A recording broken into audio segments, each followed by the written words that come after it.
Hello guys, मैं Shailesh sir आपके सामने फिर जो है हाजिर हूँ एक नए वीडियो के साथ। आज हम लोग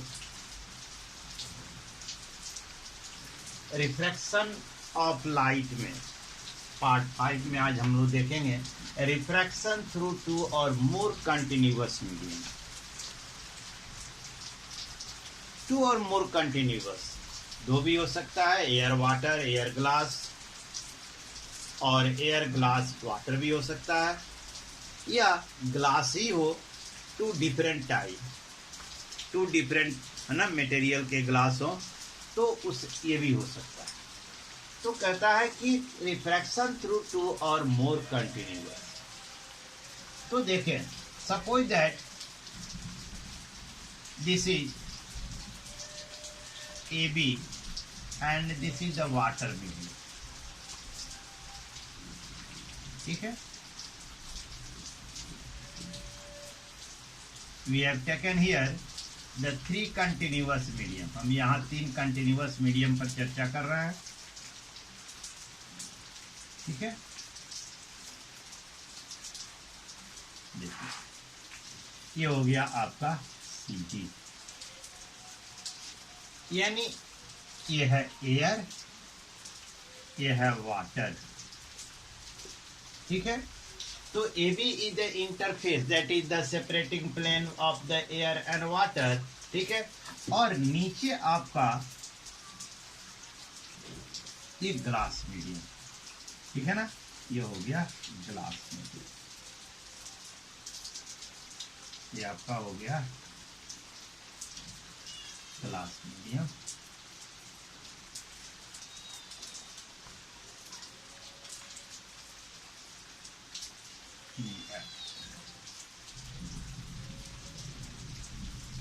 और फिर नीचे क्या हो गया, तो एक तरह से देखें तो ये है ना, ये आपका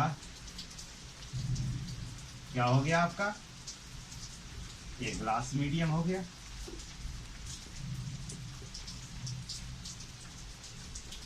ये आपका ग्लास मीडियम। ठीक है,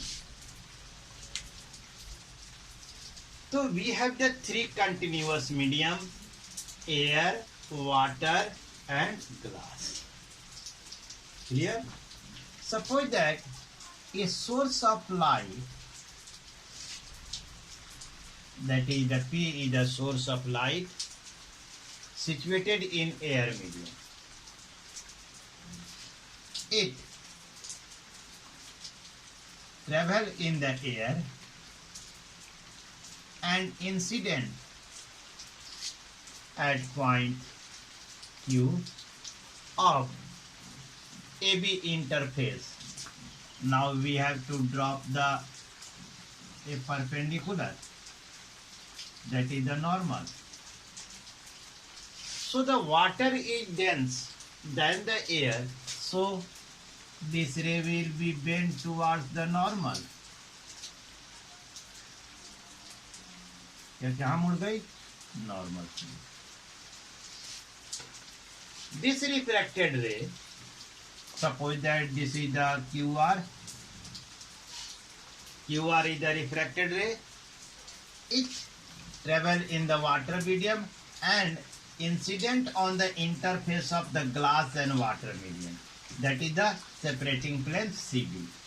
तो CD पर यह जो है इंसिडेंट करती है, कहाँ, एट Q पर। हम यहाँ पर भी एक नॉर्मल डाल देते हैं। तो since the it now inter into the glass medium, तो यह क्या करेगी, ग्लास मीडियम में डेंसर है वाटर की तुलना में, तो again it bend towards the normal. यह कहाँ मुड़ गई, नॉर्मल की ओर। ठीक है, अब मान लीजिए A R S,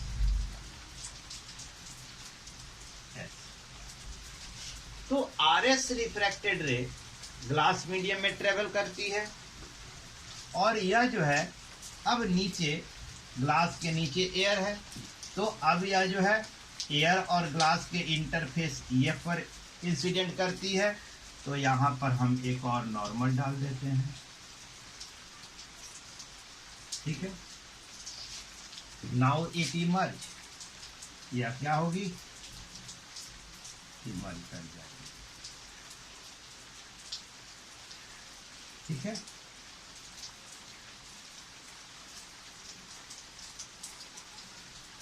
emerge in ST direction, no doubt. यहाँ तक आपके सामने क्लियर है। क्योंकि एयर मीडियम है ना, रेयर है ग्लास की तुलना में, और यह जो है जिस माध्यम में सोर्स ऑफ लाइट है उसी माध्यम में यह चली जाती है, तो इसे इमर्जिंग रे कहते हैं। और आप जानते हैं कि ये जो एंगल है, angle of emergence, it always be equal to angle of incidence. आप क्लास स्लाइड में पढ़ चुके हैं। This is the corresponding angle of refraction, यह एंगल ऑफ रिफ्रैक्शन है। क्योंकि यह जो नॉर्मल है और यह नॉर्मल दोनों पैरेलल हैं, AB और CD एक दूसरे के पैरेलल हैं, और ये QR एक दूसरे को काटती है, तो ये जो अल्टरनेट एंगल है ये क्या हो गए, बराबर। तब CD इंटरफेस के लिए एंगल ऑफ इंसिडेंस R हो गया, तो मान लीजिए कि इसका corresponding angle of refraction R1 है।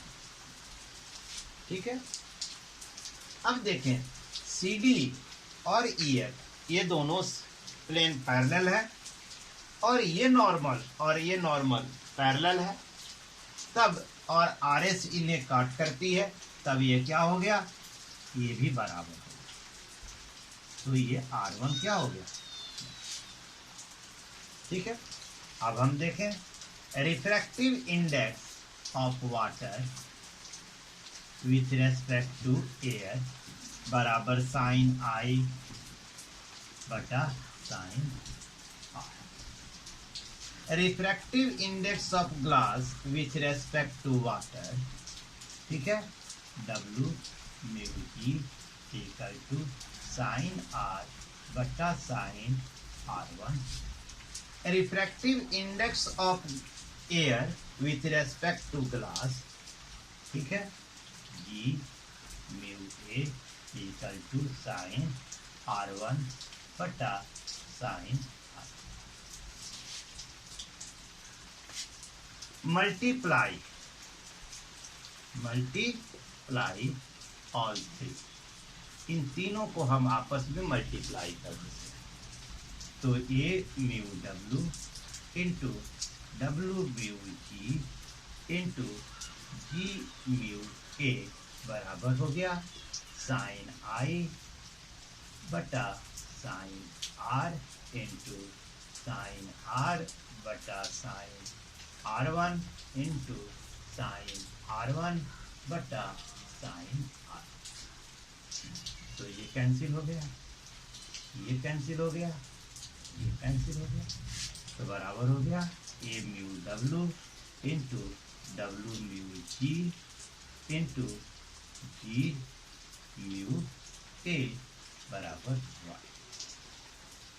This is the not true for the three, for any two or more consecutive medium, यानी the product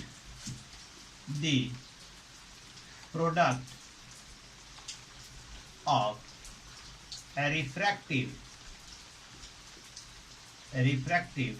indices of two or more continuous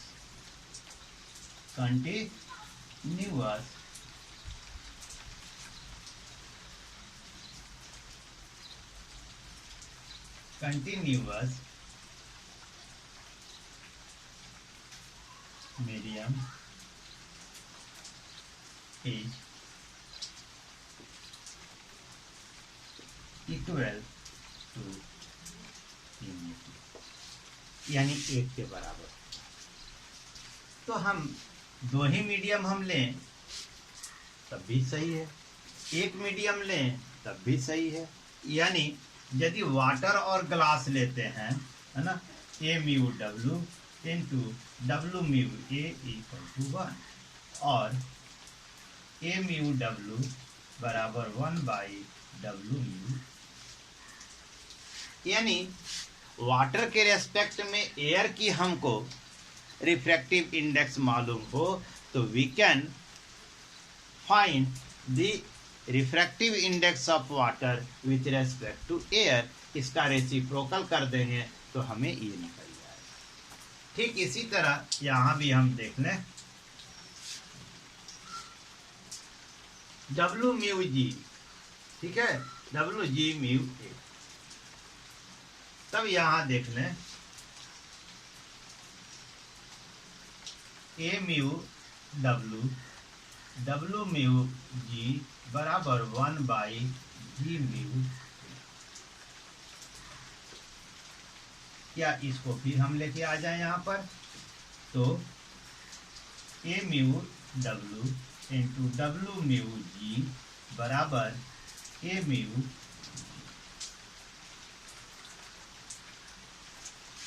इसका रेसिप्रोकल यदि करते हैं तो एयर का रिफ्रैक्टिव इंडेक्स है glass के रेस्पेक्ट में, तो ग्लास का रिफ्रैक्टिव इंडेक्स एयर के रेस्पेक्ट में क्या होगा, इसका अर्थ यही हुआ, रेसिप्रोकल कर दिया तो इसका अर्थ हो गया कि ग्लास का रिफ्रैक्टिव इंडेक्स एयर के रेस्पेक्ट में। क्लियर? तो इससे हम दो चीजें हम जो है पता चला कि रिफ्रैक्टिव इंडेक्स जो है किसी दो मीडियम में एक का हमें मालूम हो तो दूसरे को निकाला जा सकता है by doing the reciprocal of first. ठीक है?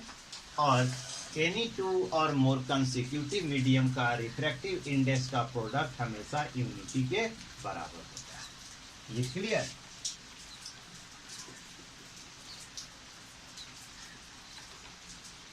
अब एक चीज देखें,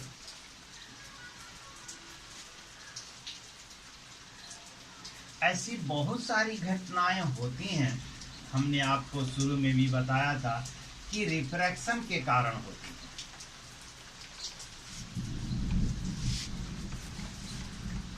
जैसे अभी हम आपसे कह दें कि जैसे पानी में आप एक सिक्का डाल देते हैं तो सिक्का अपनी सतह से यानी कि बॉटम से ऊपर उठा हुआ प्रतीत होता है। ठीक है? एक छड़ी डाल दें तो पानी के सरफेस पर छड़ी टूटी हुई प्रतीत होती है। तो ये सारी घटनाएं हैं जो रिफ्रैक्शन के कारण होती हैं। तो हम यानी कि यदि सिक्का देखें तो सिक्का एक्चुअल गहराई तो बॉटम पे होता है लेकिन ऊपर उठा हुआ होता है, तो बॉटम जो इमेज होती है एक्चुअल में वह इमेज होता है, तो एपरेंट उसको डेप्थ कहते हैं। ठीक है? तो बच्चों इन नेक्स्ट सेशन में हम लोग relation between the real depth and the apparent depth के बारे में हम लोग चर्चा करेंगे। Till then have a nice day. Thank you.